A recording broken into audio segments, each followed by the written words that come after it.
In this video, I'm going to show you a complete step-by-step guide on how to use the Visa gift card on Goat. So what you're going to do firstly is to go onto Goat and then log into your account if you haven't done so already. And as you can see, I have already logged into my account right here. So what you're going to do now is to actually select the items that you want to be able to purchase. So I'm just going to take a random item just to demonstrate.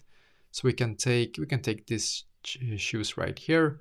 So I'm just going to take this one, click on select, and then I should be taken to this page right here. So basically, as you can see, I'm now on this page. But before you get to the payment option right here, you will need to also add your shipping address and stuff like that and your name, just so you know. So double check so that everything is correct and then click on continue.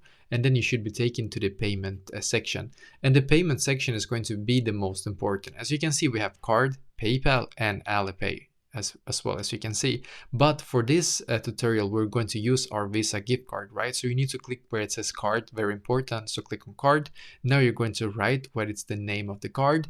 Then you're going to write the card number, the expiration date, as you can see, and the CVV number, as you can see. And you can also click if the billing address is same as shipping, as you can see. Then you will continue to order review. But it's very important that you have your Visa gift card ready so that you actually have all of this details right here correct. If it's not correct, it's not going to work, of course. So make sure that everything is correct and there's actually enough money on the Visa gift card to be able to actually purchase a specific item that you want to be able to purchase. Then continue to order review, and if everything is correct, you will be able to place the order. So that is basically exactly how to use a Visa gift card on Goat.